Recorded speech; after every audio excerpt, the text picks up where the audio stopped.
Jujutsu Kaisen Modulo is all about perspective. And y'all, I can't help it. I have to yap about chapter 7 some more because Gege's writing was just on fire. The symbolism, the layers here, strap in. This story has been all about finding commonality, right? Between two very different things, focusing on what actually brings them together. And hence the name modulo, right? And we've talked about this a lot, but that three-line equals sign is actually a symbol from logic, philosophy, and mathematics, which very simply boils down to finding the equivalence between two things that are not the same. And again, that's what this story is about, both on macro and micro levels. The macro, finding the common thread between humans and aliens. The micro, finding that connectivity between twins with Maru and Cross, and siblings with Tsurugi and Yuka, both of which relationships happen to be fractured. And like I mentioned, this story has been all about perspective, much like the original Jujutsu Kaisen was, which was filled of characters who just wished to be understood, Gojo namely, but also the climax of the series culminating in a moment of Yuji just trying to show Sukuna another perspective so that he may broaden his horizons and understanding of others. Now, why is this important? Well, because you need to understand someone in order to connect with them, right? You need to see things from their perspective, and that requires breaking out of your own. And there are many pitfalls to that, including being too close to something where you can't even make out what it is. A perfect example of this in our story, and likely one most people can relate to, are fractured family dynamics, like with Yuka and Tsurugi and Maru and Cross. Those relationships are strained and come packaged with lots of baggage, so much so that it's too hard to even try to see things from the other person's perspective. You are too far in it to really make that meaningful change. But on the other side of that coin, a distanced perspective can be just as much of a pitfall, right? If you don't truly understand what it is you're looking at because you aren't familiar with the nuance with it,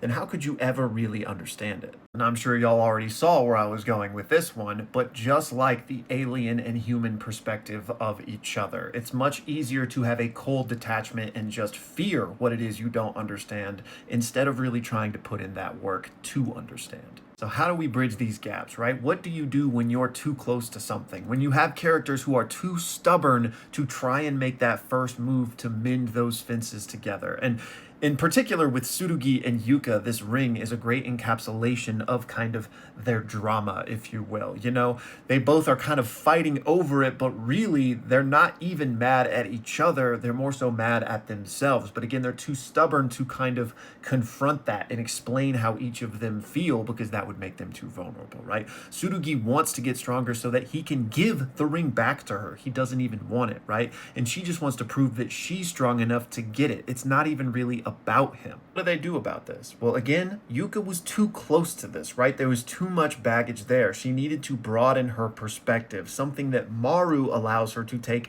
the first steps in doing back in the very first chapter, when he basically yells at her when she says she's just going to abandon her brother, and he's like, it could hurt, you could get humiliated, but I'm not going to give up on my brother, and don't you dare give up on yours either. This was Yuka taking the very first steps and, trying to kind of see things from a different point of view. And Maru's actually pulling double time here, because in addition to getting Yuka to take a step back, he also helps Tsurugi take a step forward in terms of how he views the aliens. He had all of these preconceived notions about Maru and their people, but in the latest chapter even apologizes for how he had viewed them. He didn't quite understand the scope of their circumstances, but now he does. And the beautiful thing is how all of this is building upon each other, right? It's like a domino effect of someone putting forth some effort and that having an impact on the next person, who then has an impact on the next person, right? Like Maru impacted both Yuka and Tsurugi, which leads Tsurugi to call out to be Maru's neighbor, which then has an impact on Cross. Now, we don't yet fully understand the tension between Maru and Cross, but it appears to be just a difference in perspective, right? In mindset.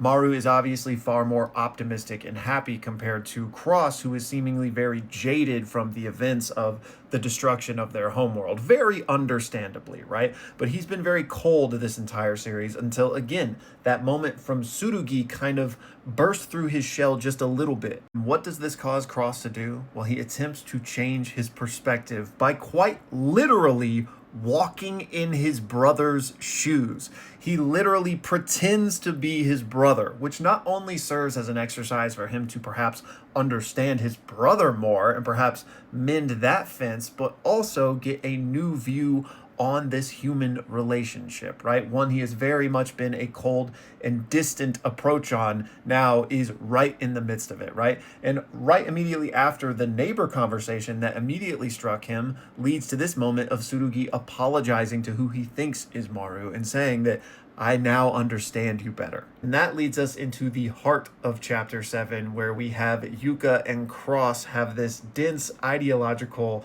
conversation on religion and the dynamic between differing cultures. And Cross even helps Yuka have a greater perspective when they're talking about the Christ tablet. And she's like, yeah, well, I mean, I would just stomp on it and then ask for forgiveness later. Like, it's not that big of a deal. And he's like, well, what if that tablet wasn't a tablet, but it was a living, breathing person? And she's like, oh, yeah, I mean, I didn't even think of it that way. And he's like, yeah, you guys never do. You don't understand. You have such a shallow understanding. And again, his cold, kind of calculated distance, just looking down on them, being like, you guys don't understand anything.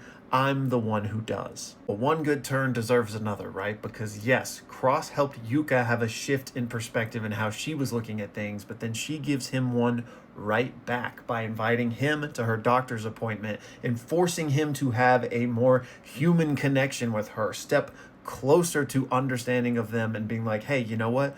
We have our hardships as well. I only have 6 months to live. And that leads us into the most beautiful part of this chapter, which is this scene, this final scene between Yuka and Cross, where she really makes this kind of motion to change things between them, saying that they can be the instruments of change. And I'm not just going to step through the entire conversation. Y'all have read the chapter, but saying like, we can break the cycle. Instead of stealing, let's be the ones to change this. And the beautiful thing about this is the symbolism layered on top of everything, because in several shots here, we can see a bridge behind them as they are serving to bridge this gap, not only in their interpersonal relationship, but the grander relationship between the humans and the aliens. And in addition to that bridge framing a bunch of these panels, they are also literally in the act of crossing a river, with Yuka leading Cross across it. This in and of itself is symbolic. The act of crossing a river has always denoted like overcoming an obstacle or a hardship, and often the way in which the river is traversed can hold deep meaning, specifically in Japanese culture, and specifically in terms of the afterlife and what type of bridge you might have to cross over into that next life based upon the life you've lived. You know what I mean? Like, if you lived a very good and pious life, you will have an right bridge, an easy passing. If you've lived a wicked and evil life, there will be no bridge. There will be deep water with many predators swimming amongst it, right? There's been deep symbolism with this type of stuff for forever, right? But even within the world of JJK, crossing a river and barriers, just that act alone has significant meaning in Jujutsu. This was no coincidence that Gege had them doing this in this moment. Again, Yuka is literally showing Cross the way by leading him across this river, saying that we can overcome this obstacle. We can break the cycle and make change here. All of this culminating in Yuka reaching that other side and turning around to face Cross, offering him that proverbial olive branch to join her on this side of the shore, which they now are since they're both on Earth. And Cross is having this perspective shift. And of course, again, this is all framed by the bridge behind them. So everyone is having these ripple effects on everyone else, all starting from a base of breaking out of their closed perspective and trying to see things from another point of view, trying to connect with someone else, right? And this was all by design, by the way, from Usami, who said, the key to these relationships between these two societies isn't going to be this cold and calculated following of procedure.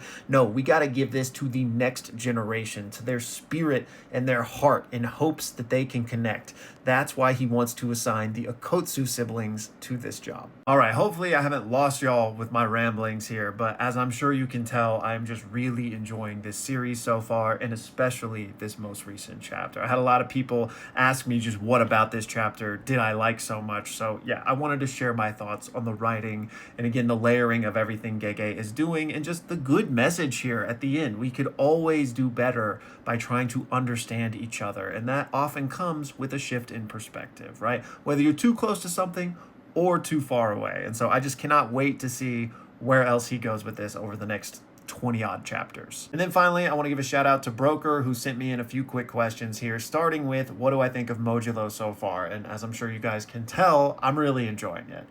He then asks, what's the best and worst JJK fan-made manga I've seen? And I haven't really engaged with any of them, so I can't really answer this, other than, Jujutsu no Kaisen, which, I'm not really a fan of, as I'm sure you guys know. And then he says, these last two questions go together, which is basically like, what would I want to see in a JJK spinoff and what fights would I have liked to seen? And this is stuff I've talked about in videos before, like especially right when JJK ended. I made a video on what I think a cool sequel would be, and it would be about like a 6-eyes user with no curse technique. I'm here for anything we get. Like, I'm loving this so far, so there's nothing in particular that I'm like, oh, we need to see this. Like, just give me more JJK. Anyways, y'all, that's gonna do it for this one. Please let me know your thoughts down below, and as always, thank you for watching.